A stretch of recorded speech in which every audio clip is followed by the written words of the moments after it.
All right. Hello, everyone, and welcome. My name is Dylan High. I'm with the Washington State Historical Society here in our Heritage Outreach Department.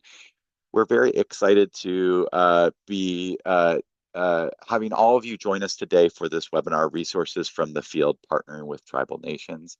We're really excited to have with us today Meagan Harden, who is the Mellon Fellow and Tribal Guide Specialist with Maritime Washington.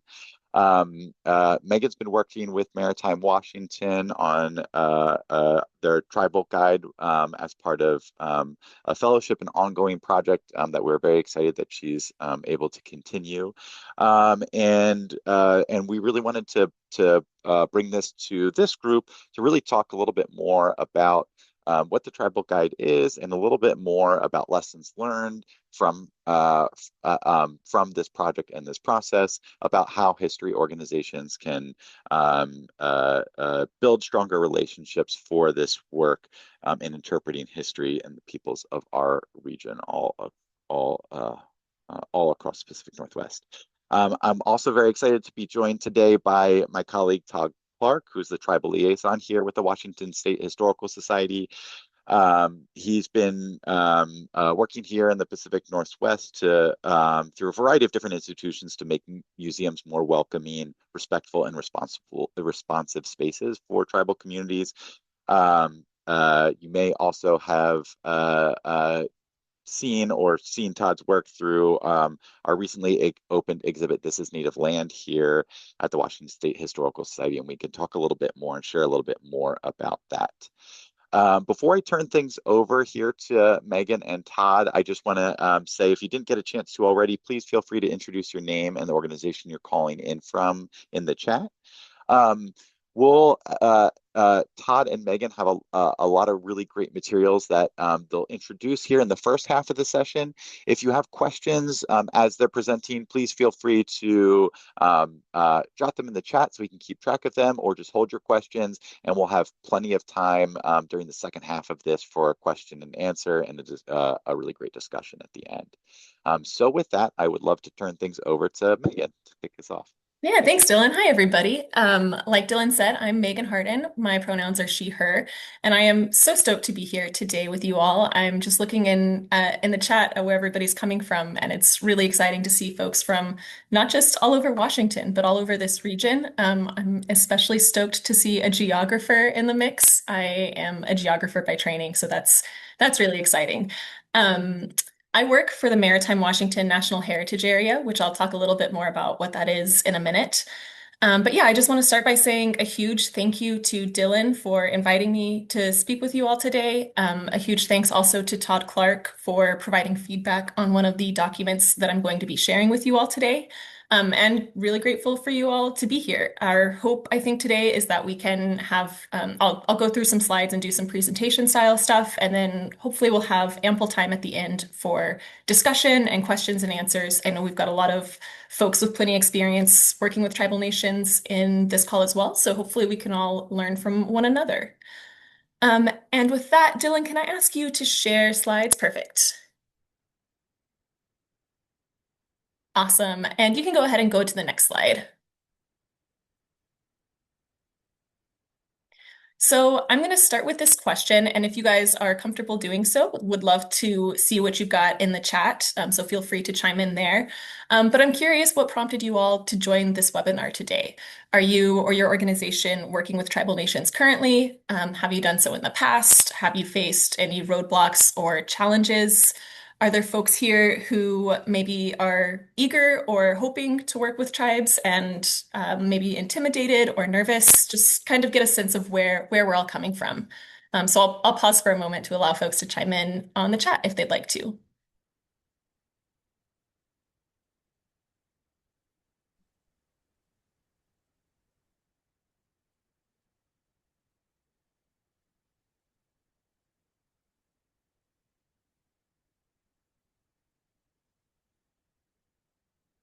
Okay, I'm going to assume that the silence is because you're all thinking or typing furiously, and I'll go ahead and keep going. Of course, there are no right or wrong answers here. Oh, great, we've got some coming in. Let me see what those are really quick. Updates to exhibit spaces, building relationships. Awesome. Hired to find the right person to talk to. Totally. Yeah, I think you're in the right place, Linda. Great. So yeah, definitely no right or wrong answers here. I know when I started doing this work, I felt a lot of anxiety and trepidation because, of course, there's so much history where people have done this work wrong and caused harm. But hopefully by the end of this talk, we'll all feel a little bit more comfortable in establishing and maintaining relationships with tribes, which are, I think, really at the core of this kind of work. Hopefully, you'll have a set of effective and educational resources for doing this work, and that you'll leave with some kind of guiding framework questions that you can ask yourself and your colleagues and your collaborators to guide your approach to the work that we're all doing. So, Dylan, if you could go ahead and go to the next slide. Thank you. I'm going to start with just a brief overview of what Maritime Washington is. This is the organization I work for. We're a nonprofit based out of Seattle, but we're involved in work all across Washington's saltwater shorelines. And our mission is to support a network that strengthens the maritime community and connects people with the stories, experiences, resources, and cultures of our state's saltwater shores and waterways. So you can go ahead and go to the next slide, please. With this work, a big part of what we do is to tell maritime stories and then to also create platforms for sharing those stories. So I've got a few examples up here of the work we've done. We've worked with the Filipino American National Historical Society. We've done a Women on the Waterfront series, a working waterfront series about waterfront industries in Washington. And most recently, we've been working to deepen our work with tribal nations to showcase the very, very many ways that tribes have shaped our maritime heritage since, long before Washington or even the United States existed. Next slide, please. So I've been in this role for about 2 years now, and in this time, we've been really working to build out our capacity to partner with tribal nations in telling their stories of Indigenous maritime Washington. So I'm going to share in this talk a little bit about how we did that, and especially how we did that in a good way. And I'm going to do that by highlighting just a few resources that we've created as part of our work with tribes. So we've got this resource survey and accompanying collection. We have a newly launched Tribal Guide to Maritime Washington, which I'll give you all a sneak peek of today. And then we've got a document that was shared in the webinar description for today, entitled Tips for Partnering with Tribal Nations. And next slide. So as we jump into this, we're going to take a look at this set of questions. These are questions that I really highly recommend everybody asking themselves and their organizations before starting to build partnerships, and then revisiting throughout those partnerships. And these are adapted from the Maori scholar Linda Tuhiwai-Smith. She's, encouraging Indigenous research to ask these questions as they go about conducting research. So I first encountered these during graduate school in Hawaii, but I've found them to be really, really useful guiding my work here at Maritime Washington as well. And that's because they are rooted in an ethic of Indigenous self-determination. So when we're posing these questions, we're doing it to articulate what's at stake in our work. We're identifying who stands to benefit from our work. And we're trying to infuse this entire partnership, any collaboration, with accountability to the people that we're working with and learning from. So just to walk through a couple of examples of where these questions can be useful. For example, the first question, what work does a tribe want done? We can't answer that question unless we ask a tribe what they want done, right? So from the outset, we've got to have input from tribal partners from the very beginning before we're even really embarking on a project. Same with this question, how will the tribe know the work is worthwhile? Only the tribe can really answer that. So as we're establishing our metrics of success or accomplishment in any project, this question reminds us that we have to be actively working closely with a tribe, right? If we ask the question about who benefits and the tribe that you are working with or hoping to work with isn't in the answer, probably need to do some rethinking of that project. So again, asking these questions and then really taking the time to track down answers can help you craft something that's both worthwhile and meaningful for tribes. It's going to help you build a partnership that's reciprocal, where all parties benefit. It's going to help you build one that is relevant to tribes, that aligns with their values and prerogatives. And it's going to serve also as a kind of calibrating mechanism as you move forward. So again, revisiting these questions throughout the duration of a project and even once a project concludes can really help you align your work. Okay, next slide, please.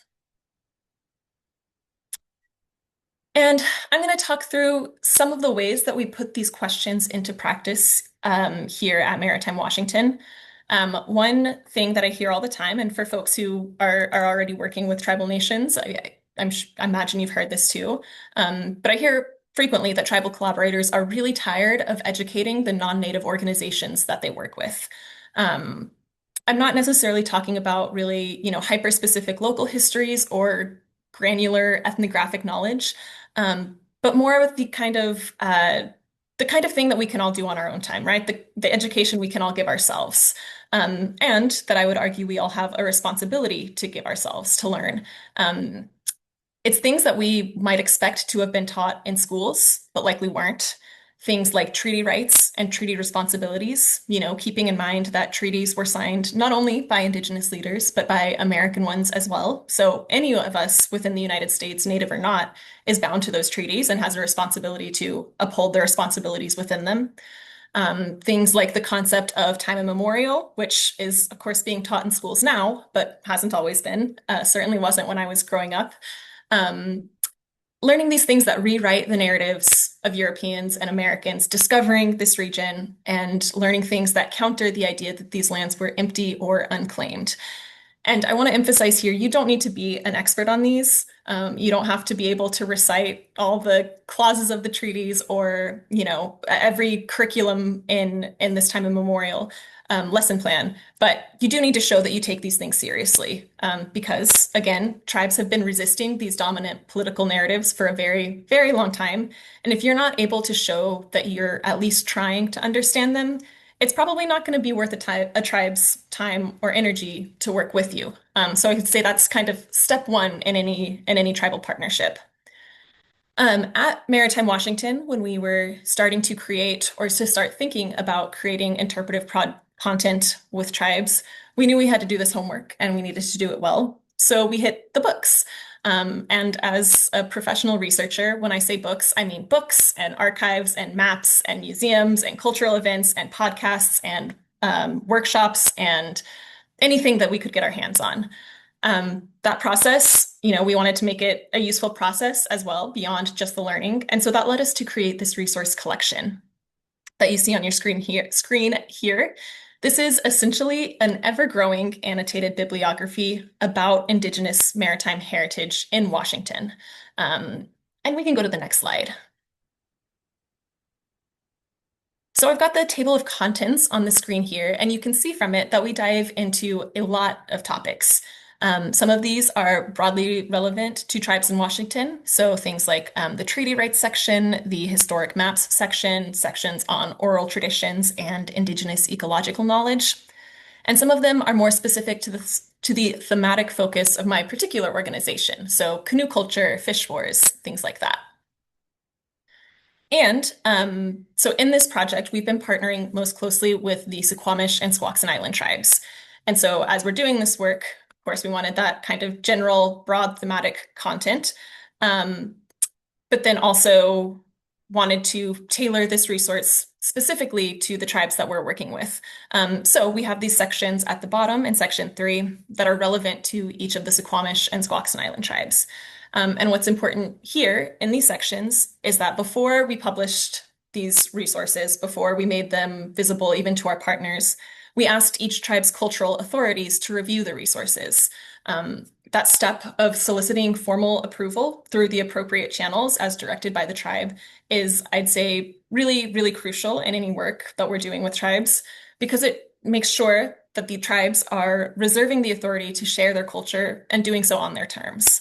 And so in doing this, we're kind of following that question of how does the tribe want the work to be done? Okay, next slide, please. So after we did all of this kind of preliminary homework to get ready for engaging with tribes in a respectful and informed way, we were able to start envisioning a project that would meet Maritime Washington's mission.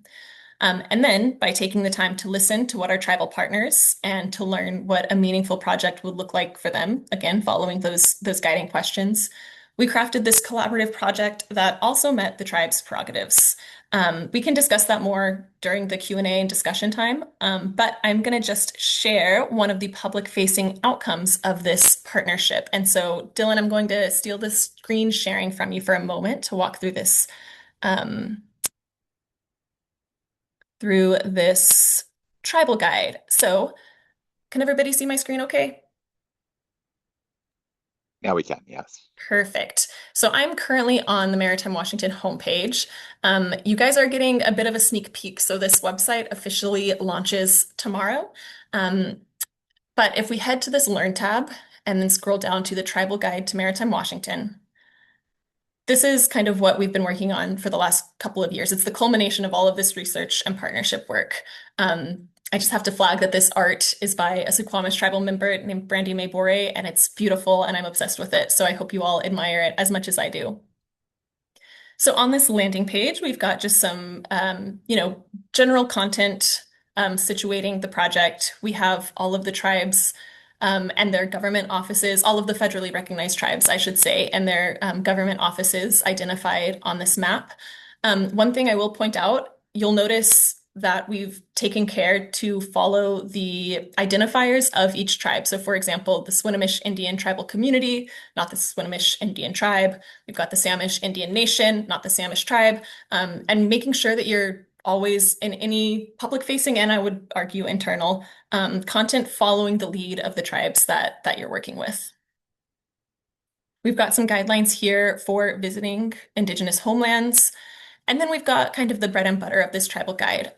As I mentioned, so far we've worked with the Squaxin Island and Suquamish tribes on this particular project, although we do hope in the future to expand that to include any tribe within the National Heritage Area who's interested.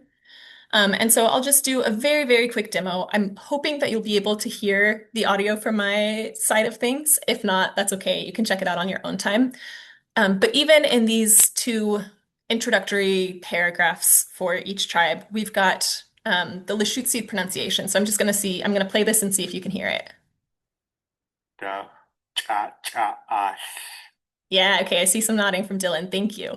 And so this is one of the things that came about after asking what our tribal partners wanted to see. They wanted to see and they wanted to hear their language spoken.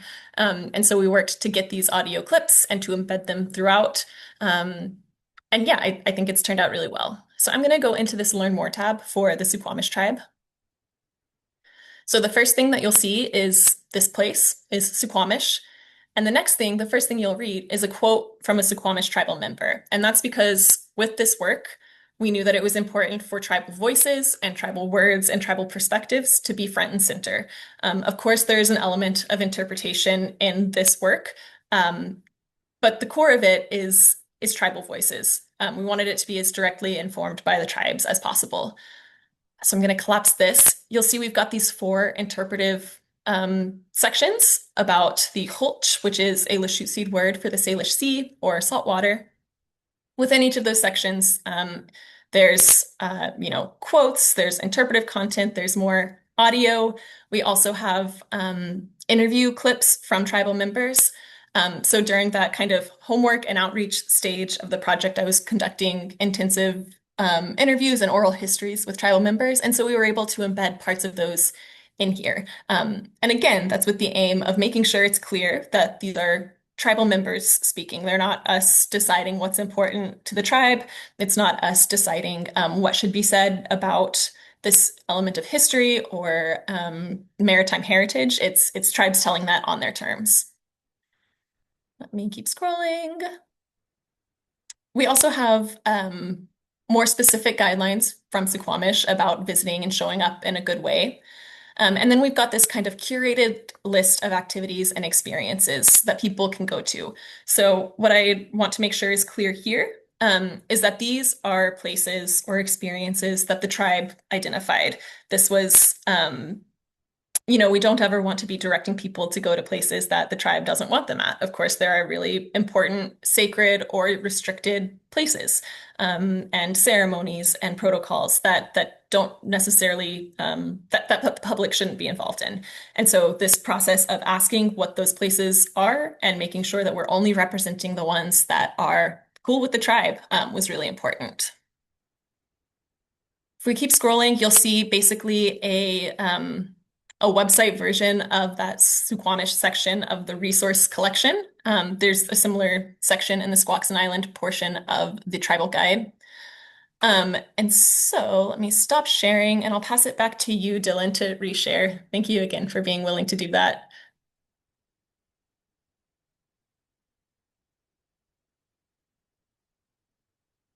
Perfect. And what I'll go ahead and emphasize here is the amount of time and labor and care that went into getting the project to this kind of public facing stage. Of course, this is the portion of the project that we're really excited to show everybody and to show off. But I would say it's like the tiniest tip of the iceberg in this much longer collaboration. Before I even started this position, my colleagues at Maritime Washington had been stewarding these relationships with both Squaxin and Suquamish for years. Since I've started this position over the past couple of years, I've been, I'm always up at Suquamish or Squaxin Island in person, showing up, presenting to tribal council, giving updates to their culture committees, speaking with tribal members, attending events that they host, even going to tribal clam digs to kind of see how those are functioning and to show face to tribal members that are working in that industry.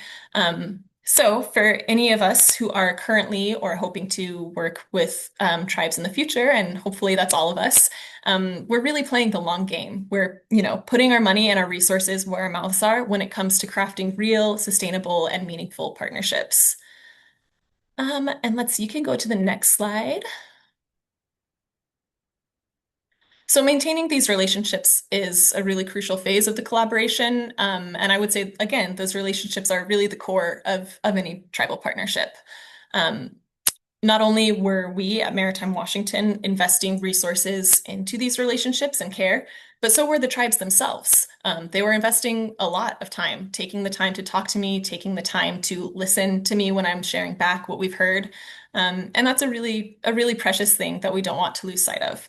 So even though this tribal guide is now almost fully live, we're getting, ready to launch it officially and publicly. We're still showing up for events at Suquamish. We're still seeking ways to amplify the stories that those tribal members have shared with us.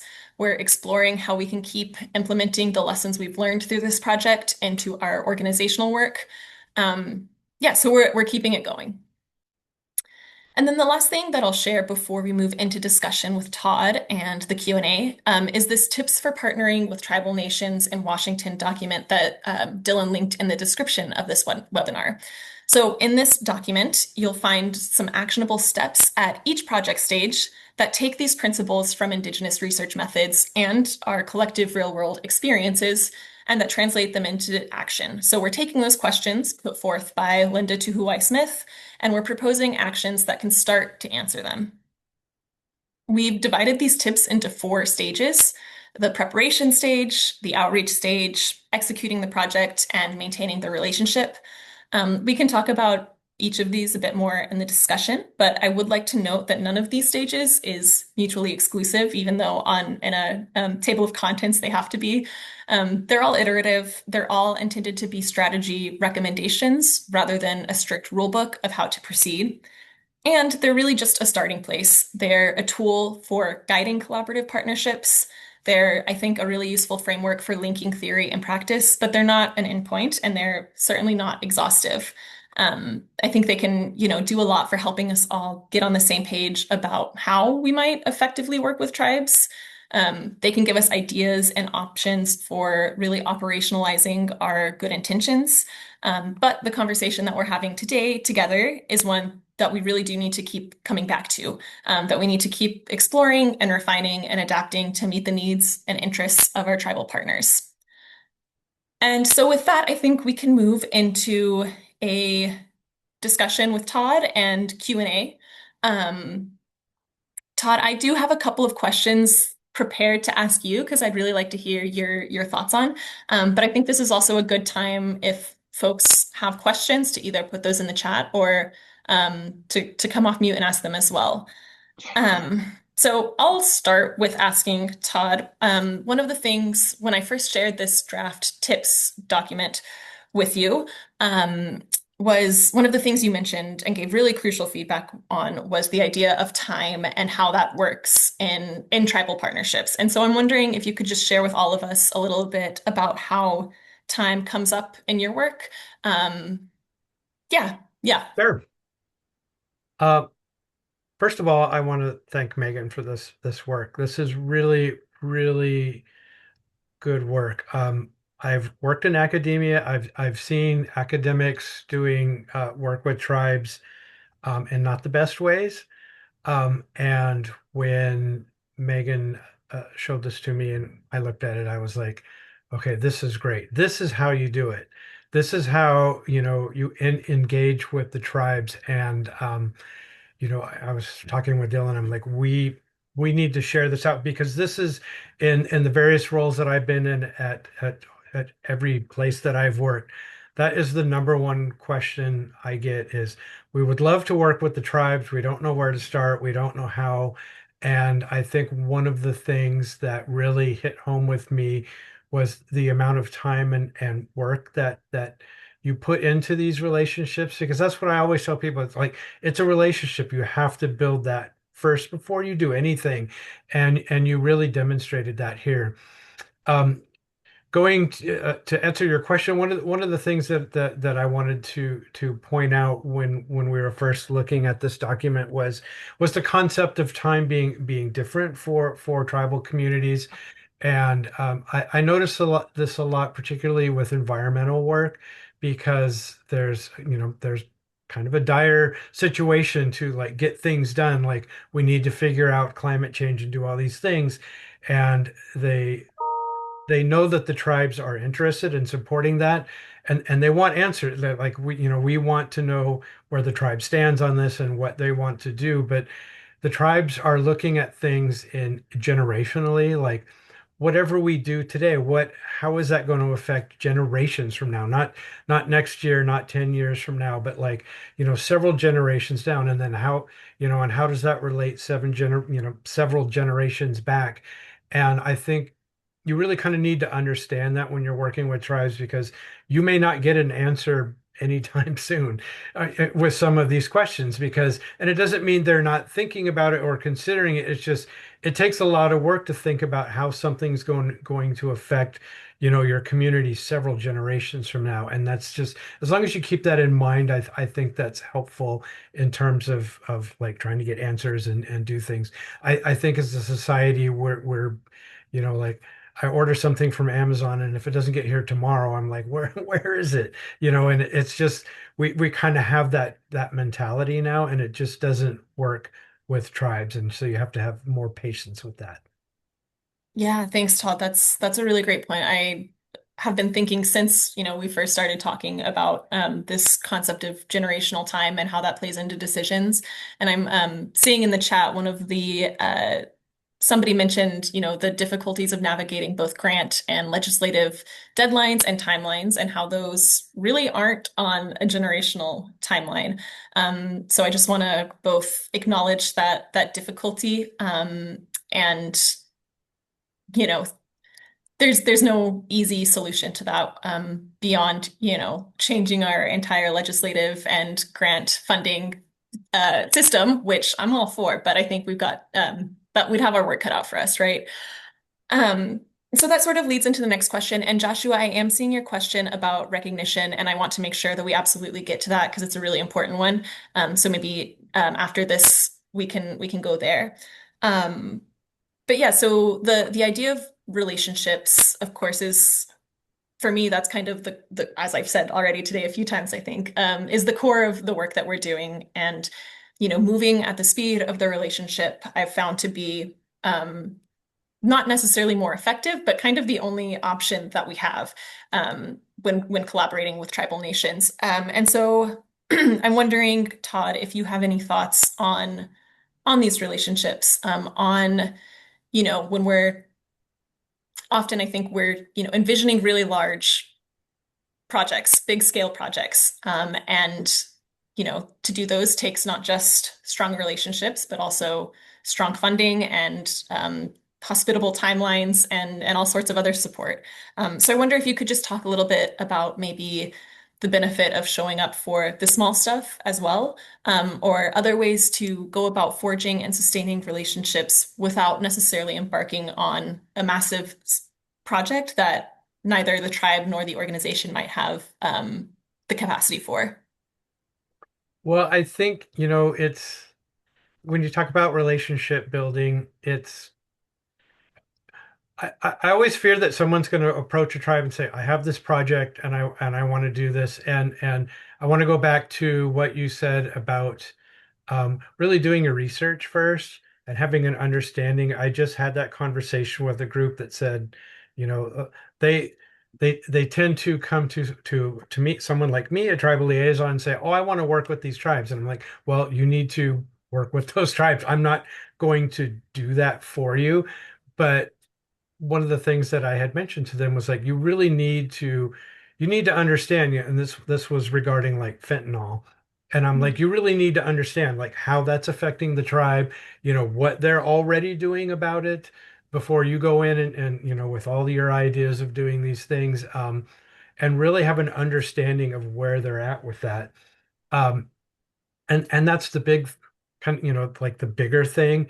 But I always tell people too, like, find out what the tribe is doing and show up at all kinds of things. And and it's fun, particularly Suquamish. I mean, they're like the greatest hosts ever. So like anything you do at Suquamish is amazing. But and don't expect anything. You may go to several events and maybe on the fourth or fifth time you're there, you'll talk to somebody. Maybe the first few times you're there, you're just there. But people will see you, they'll recognize you. Once you've been there a few times, they might say, like again, recognize you and have a conversation. You don't need to like push anything. And sometimes just being there and supporting what they're doing, even the simplest thing, it's some kind of celebration or an opening of something or something at the museum, some kind of, it's worth showing up and just starting to make those connections. And it takes time. That's great. Thank you, Todd. Okay, I do want us to discuss this question of federal recognition. It is an important one. And then maybe after we get into that a little bit, we can open it up more broadly if others want to chime in as well. I'm seeing Stephanie's question too about strategies for independent museums and nonprofits to connect with tribes, moving outside of that government to government relationship. And I think probably there are many people on this call who have ideas on that kind of strategy, and good and bad experiences they've had. But so Joshua Berkowitz is asking in the chat, do you plan to only work with federally recognized tribes or to also build relationships with tribes who have been denied federal recognition? That's a really crucial question, and I want to start by saying this question of recognition is something that is part of that doing our homework. It's understanding that the political structures in place differentiating between federally recognized and unrecognized tribes is a colonial structure itself. It's harmful and it is creating a binary and pathways for some people who have ties to these lands and waters and denying those same pathways to others. So yeah, it's fantastic that you're raising that, and I'm really glad to have some space here today to talk about it. At Maritime Washington specifically, at present, we are doing these tribal guide project with only federally recognized tribes, and that's because we are closely tied to the National Park Service, who is, of course, a part of the federal government and therefore bound to the structural constraints of recognition. But I see too, Josh and Joshua, in the second part of your question, are we also building relationships with tribes who have been denied federal recognition? And I think that relationship is kind of the key there. Absolutely, we are still building those relationships. It's, I think a learning curve for us is something I'm still figuring out is how to navigate those, whether unrecognized tribes need to be, whether we need to navigate those relationships differently than recognized tribes. And what that looks like. So I don't have a very fleshed out answer to that. Really just some gratitude and want to amplify the fact that that is a problem and something that we need to spend more time thinking about. And I think, building relationships beyond just executing projects with Indigenous peoples writ large, I think is one way to kind of navigate that constraint of recognition. But Todd, I'd really, really love to hear. I know you guys have done some really cool stuff with the This is Native Land exhibit and beyond that doesn't adhere to those restrictions. Yeah, it's obviously one of the more complicated issues that we deal with. I work for the state and represent the state. I cannot have a consultation with a non-federally recognized tribe. I mean, that's just the way it's set up. Um, that doesn't mean that I don't have communications and work with and have relationships with, Cowlitz and Stellicum and other unrecognized tribes. It's just it has to be at a different level. And I do want to also point out that we all see these issues. I am an enrolled California tribal member, so I have kind of a outside view of how that's working in the state. But the federally recognized tribes, it's important to them that their sovereignty is recognized, and it gets complicated, but they don't want to be considered the same as a non-federally recognized tribe, if that makes sense.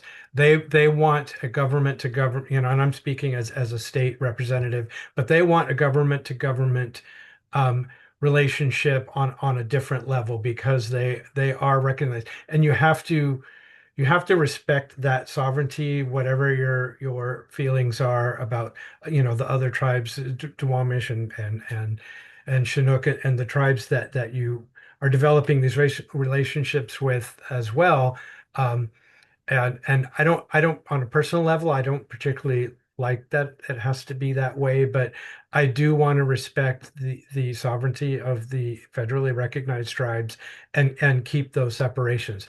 Again, that doesn't mean I can't have meetings, but they can't be official consultations with the tribes. And it's like the timeline thing, like I really understand the grant timelines and all those things because I'm almost always tied to some grant.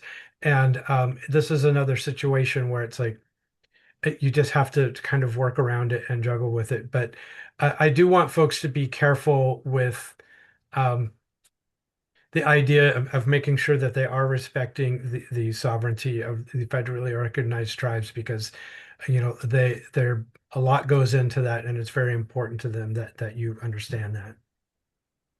Yeah, thanks, Todd. That's a really great response to that. Yeah, so I mean, we've been kind of answering these questions. I think perhaps we could all collectively discuss Stephanie Lyle's question about whether there are good strategies for independent museums and nonprofit orgs to connect with tribes, given that there seems to be a priority for government to government relationships, but not as much for smaller private organizations. I think I've talked and Todd has as well about the we can all show up for cultural events. Suquamish has Chief Seattle Days. Squaxin Island has the Festival of the Chas. Other tribes have, events. A phone call always goes a really long way. I would say usually goes further for me than an email does, showing face. But those are all kind of broad answers. So I would love to hear from folks about what they've tried already and what has or hasn't worked. Yeah, is anybody else down to contribute a little bit there?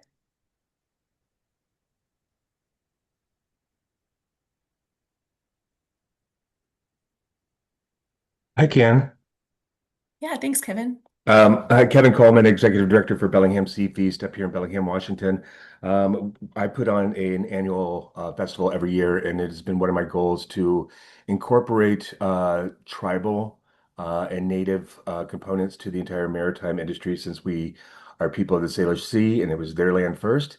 So over the past 5 years, I've been actively working on making sure that they are representative at the festival, not only at the festival, but year round with different workshops and making sure that everybody has a voice at the table.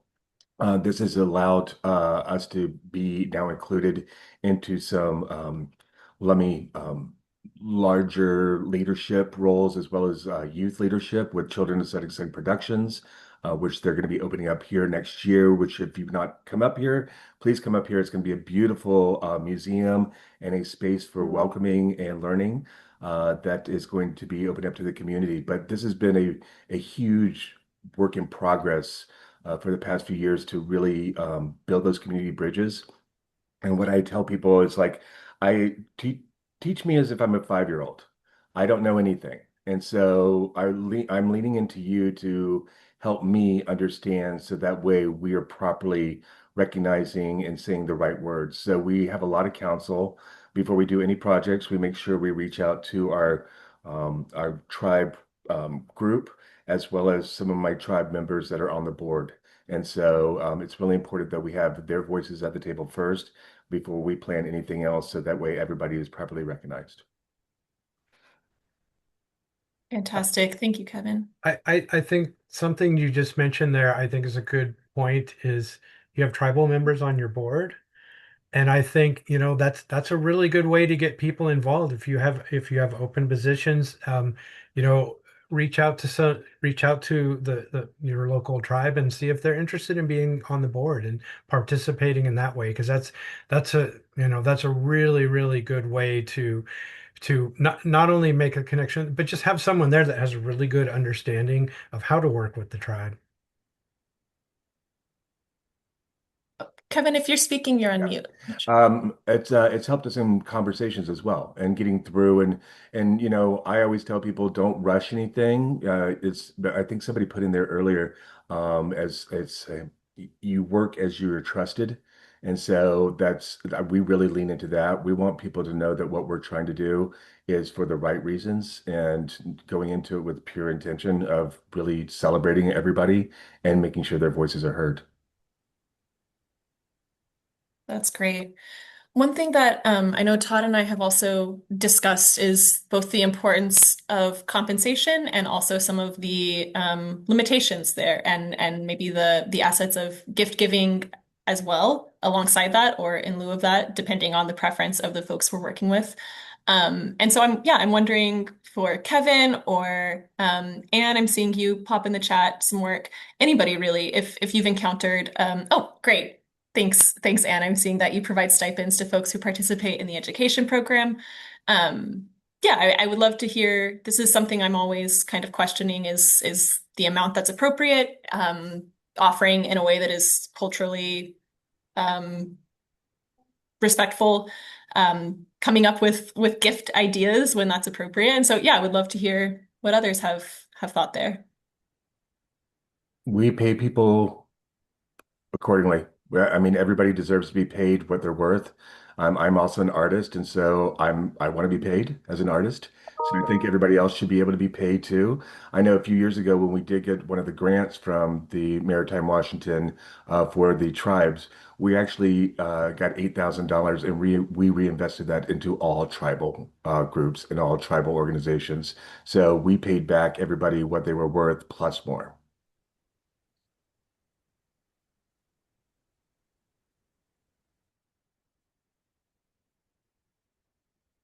Right, I'm looking to see whether I've missed questions in the chat. I think that we've hit on most of them. But yeah, would love to just keep creating space for other questions that have emerged in this conversation.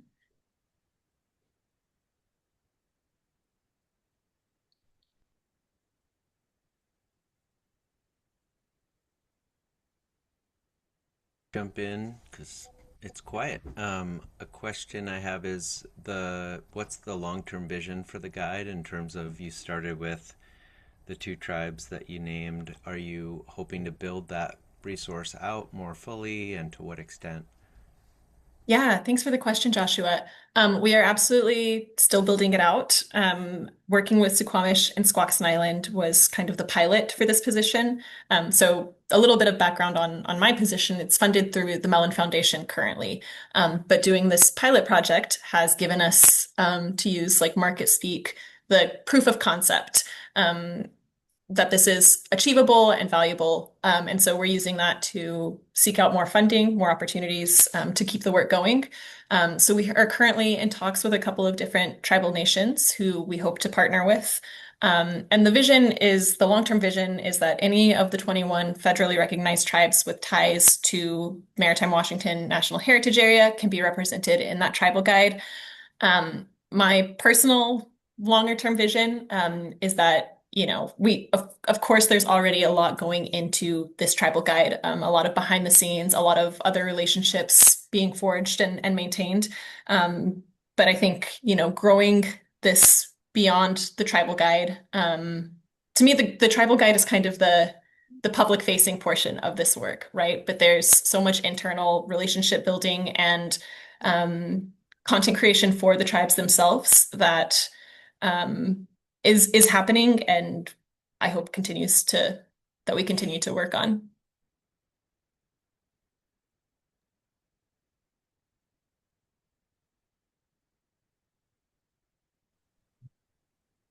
If there's any other questions, feel free to drop them in the chat, or you can unmute yourself or hit the raise hand button, just so we know we can flag you. Question. Oh yeah, I'm seeing Anne's point in the chat about attending canoe journey landings. Definitely a great opportunity, and oftentimes host tribes need support cooking food, delivering that food, helping lug canoes up shore. They're very, very heavy. So I would certainly encourage folks to reach out to the tribes nearby or that they're interested in connecting with. And again, just show up. If you look at the Canoe Journey website that the Squally has up, I haven't looked at it lately, but they usually have a sign up for volunteers.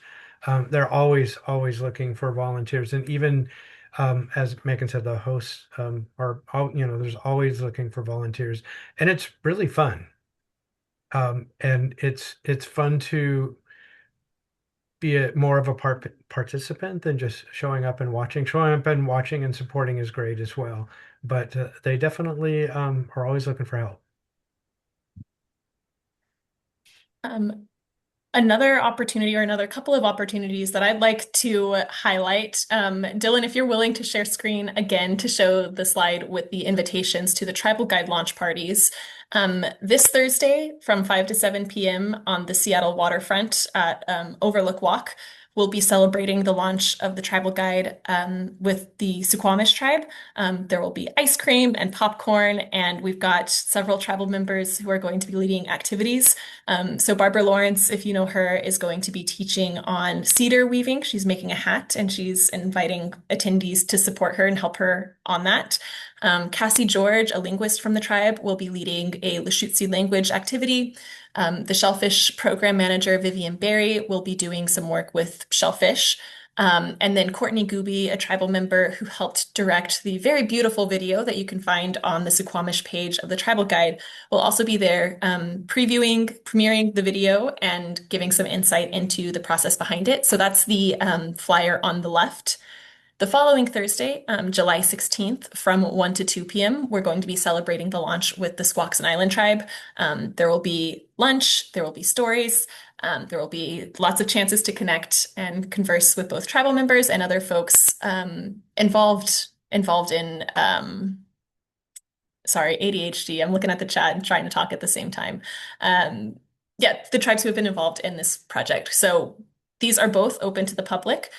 You'll notice for the Squaxin Island launch on July 16th, we have the hour of 12 to 1 reserved only for tribal members and staff of the tribes. But at 1 o'clock, we'll have food and party vibes. So we really hope you guys can make it to one or both of those. Yeah.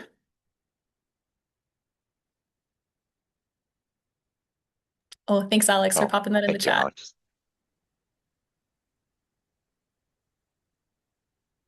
Great. And Megan and Todd, before we wrap up, I just wanted to, there we go. I thought we had a slide here, and I can share this, but I know that I'm sure that if you're like me after this, you'll think of 4 other questions, or you'll come back to this, in another year and want some additional input. So this is Megan's name and contact information, and Todd. Actually, I was going to. I'll drop a link here in the chat in a moment to our tribal resources website, where you can find Todd and his contact information there as well. Any other questions before we wrap up?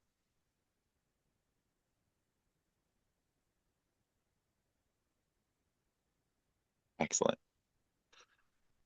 Well, here, let me, sorry, I'm sharing screen and at the same time. I will, like I said, I will follow up with the link to the slides, to the links from that we shared in this presentation and the recording, so that you can all refer back to this. Again, just want to say thank you, Megan, thank you, Todd, for all your work and support, and thank you all for coming out and joining us for this webinar today. Yeah, thanks for having me, Dylan and Todd, and thanks for the great conversation and for everybody's attention and engagement. This has been really, really fun. Yes, thank you, everyone.